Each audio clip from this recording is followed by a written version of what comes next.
देखिए, ये बात समझने वाली है कि किसानों की हालत सुधारने के लिए कई सालों से चर्चाएं होती आ रही हैं, आंदोलन हो रहे हैं। 73 साल बाद भी किसानों की स्थिति जस की तस है। लेकिन सवाल यह है कि जब जमाना बदल गया तो खेती क्यों नहीं बदल रही?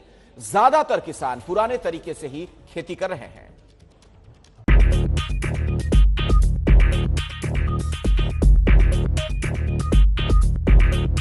नजरिया बदला, खेती का तरीका बदला और बदहाली की सूरत भी बदल गई। जिस जमीन पर घाटे के बीज बोए जाते थे, वहां अब मुनाफे की फसल काटी जा रही है। जो किसान खेती के नुकसान पर रोया करते थे, वो अब खुश दिखाई दे रहे हैं। इन किसानों की कामयाबी की कहानी बताने से पहले कुछ बड़े सवाल। ज्यादातर किसान फायदे की खेती क्यों नहीं कर पाते? क्या खेती से जुड़ी पारंपरिक सोच को बदलना होगा? किसान खेती में गलती कहां कर रहे हैं? इन सवालों का संबंध पंजाब हरियाणा के ऐसे किसानों से भी है जो बरसों बरस से धान और गेहूं की खेती पर निर्भर हैं। ये किसान एमएसपी की लड़ाई लड़ रहे हैं, लेकिन बदले हालात में सोच बदलने से खेती की तस्वीर भी बदल सकती है। ये कैसे मुमकिन होगा, ये बताने के लिए सबसे पहले हम आपको मध्य प्रदेश के बालाघाट जिले के टिंगीपुर गांव ले चलते हैं। आदिवासी बहुल इस गांव के खेतों का नजारा बिल्कुल बदला सा नजर आ रहा है। इन खेतों में पहले धान की खेती हुआ करती थी। किसान इस बात से परेशान थे कि महीनों की मेहनत के बाद भी धान से उम्मीद के मुताबिक कमाई नहीं हो पाती। लेकिन इंजीनियरिंग और एग्रीकल्चर की पढ़ाई कर चुके सतीश ने हालात को बदलने की ठान ली। सतीश ने करेले की खेती शुरू की। इसके लिए उन्होंने आधुनिक तकनीकी का इस्तेमाल किया। सतीश अब 1 एकड़ जमीन से हर साल 1.5 लाख तक का मुनाफा कमा लेते हैं। पहले तो इसका आधा भी मुनाफा नहीं मिलता था। मेरे को करेले की खेती करते हुए लगभग 4 साल हो गया है। इसमें ये मान के चलो 1 एकड़ में लगभग 1.5 से 2 लाख रुपए की इनकम पूरे खर्चे काट के अपने को आ जाती है। करेले के साथ में मैं मिर्च, टमाटर, भट्टा की भी खेती कर चुका हूँ। लगभग हर टाइप का वेजिटेबल मैं लगा चुका हूँ, लेकिन करेले में मेरे को थोड़ा ज़्यादा प्रॉफिट मिलता है, इसलिए मैं करेला ही लगाता हूँ। किसानों और युवाओं के लिए मेरा यही संदेश है कि नई तकनीक से आप खेती करो और कम टाइम में अपने को अच्छा इसमें बेनिफिट मिल जाता है। सतीश करेले के अलावा दूसरी सब्जियों की खेती करते हैं। सतीश की खेती को देखकर गांव के दूसरे कई लोगों ने धान को छोड़कर दूसरी फसलों पर ध्यान दिया और उनके हालात भी बदले। सतीश भैया से हम लोग ये सीखे हैं करेले की खेती कैसे की जाती है और किस टाइप से किस समय में लगाया जाता है, कैसा उसका मतलब देखभाल किया जाता है। ये समय समय में हमको सतीश भैया आके बताते हैं और हमें समय समय में बहुत साथ देते हैं। और अब हम आपको यूपी के लखीमपुर खीरी के गांव में ले चलते हैं। यहाँ के खेतों की तस्वीर भी अलग सी दिखाई दे रही है। किसी किसान ने यहाँ अपने खेत में केला लगाया है तो किसी के यहाँ आलू, टमाटर, बैंगन, मिर्ची जैसी सब्जियां लगी हैं। लखीमपुर खीरी के गांव में कई जगह किसानों ने खेतों में पपीता लगाना भी शुरू कर दिया है। किसान सब्जी फल की खेती से खुश हैं क्योंकि उन्हें इसमें पहले से ज्यादा फायदा होता नजर आ रहा है। इन्हें फल सब्जी बेचने के लिए मंडी भी नहीं जाना होता है। आढ़ती और खरीदार खुद खेतों तक आ जाते हैं। तो इसमें क्या है कि हम लोगों को तुरंत के तुरंत हमारी फसल तैयार हुई और लोग बाहर से आढ़ती व्यापारी आ जा रहे हैं। दिल्ली है, हरियाणा है, पंजाब है, अन्य अलग अलग प्रदेशों से लोग आके हम लोगों के पास अपना कांटेक्ट करते हैं और अपना तुरंत के तुरंत उनको माल दिखाया और इसके बाद बात हो गई, रेट तय हो गया हमारा उनका। इसके बाद वो अपना कुंटल के हिसाब से तय होके वो तुरंत के तुरंत पैसे मिल जाते हैं हमको। हमें कहीं इधर उधर भटकना नहीं पड़ता है। दरअसल इन खेतों में पहले गन्ने की फसल दिखाई पड़ती थी, लेकिन गन्ने के भुगतान में देरी और कम कमाई से किसान परेशान थे। आखिरकार उन्होंने गन्ने के बदले फल सब्जियों का रास्ता पकड़ा।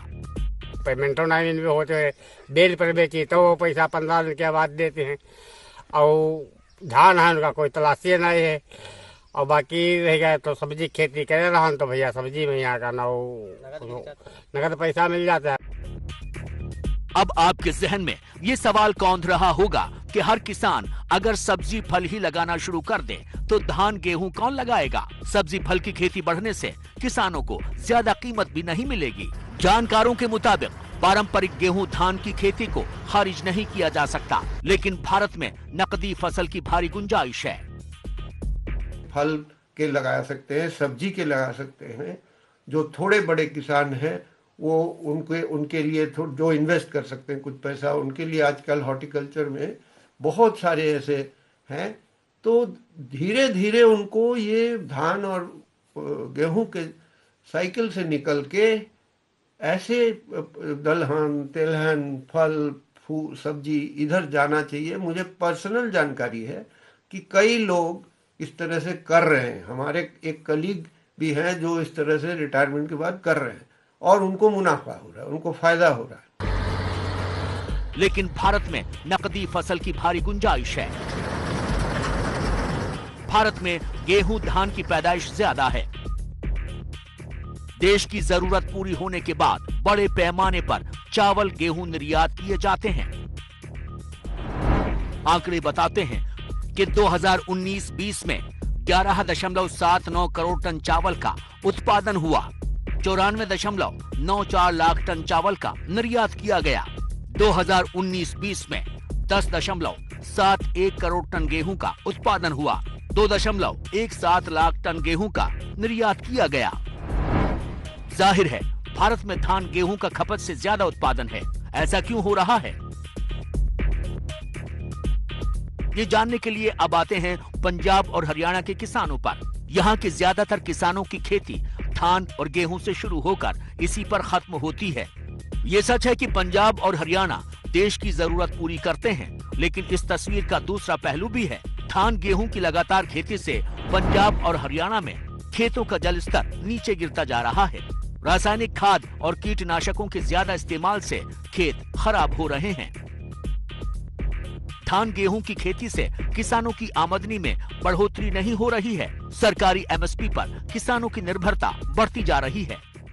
पंजाब का जो जल स्तर है वो काफी खतरनाक स्थिति में पहुंच चुकी है और आप जानते हैं कि जल स्तर कितना महत्व रखता है। धान की खेती में बहुत ज़्यादा जल का खपत होता है धान की खेती में। दूसरा, हरित क्रांति के चलते फर्टिलाइजर और इंसेक्टिसाइड पेस्टिसाइड जो यूज़ हुए हैं उसका अवसर पंजाब के जमीन पर पड़ रही है। पंजाब हरियाणा के किसान धान गेहूं के अलावा दूसरी फसलों के विकल्प खोज सकते हैं।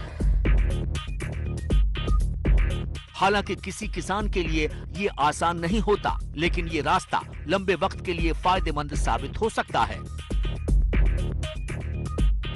पंजाब के जो किसान हैं उनको अब सोचना चाहिए कि वो कुछ तो कैश क्रॉप ले लें, या जैसे दलहन है तिलहन है और कुछ हो सकता है, और उसके बाद हॉर्टिकल्चर पे ध्यान दें, ऑर्चर्ड्स बनाए, पूरा बागवान बनाए अपने जैसे, और उसको बेचने की व्यवस्था कर ले। वो पैसा भी ज्यादा कमाएंगे। देश के कई ऐसे इलाके भी हैं जहां कम बारिश और बंजर जमीन से किसान परेशान हैं, लेकिन वैज्ञानिक तरीके से की जाने वाली खेती से हालात को बदला जा सकता है। इसकी बड़ी मिसाल इजराइल है। इजराइल में ड्रिप इरिगेशन से लेकर अन्न भंडारण तक के लिए नए तरीके आजमाए जा रहे हैं। यहाँ के कई बंजर इलाकों में हरियाली दिखाई देती है। इजराइल शुरू हुआ था एकदम बंजर भूमि थी, कुछ नहीं उगता था। उस जमीन में विभिन्न तरह के वैज्ञानिक क्षोभ करके उसको जमीन पे उसको लाकर और किसानों को वो बात समझाकर उन्होंने उत्पादन एवं उत्पादकता उसको कृषि क्षेत्र में लाया है। जैसे स्प्रिंकलर इरिगेशन है, फर्टिगेशन है, ये सब वहीं का देन है। 100 बात की एक बात यह है कि किसानों को वक्त की जरूरत और बाजार की नब्ज देखनी होगी। नुकसान देने वाली खेती से बाहर निकलने के लिए फसल चक्र और तकनीकी पर ध्यान देना होगा।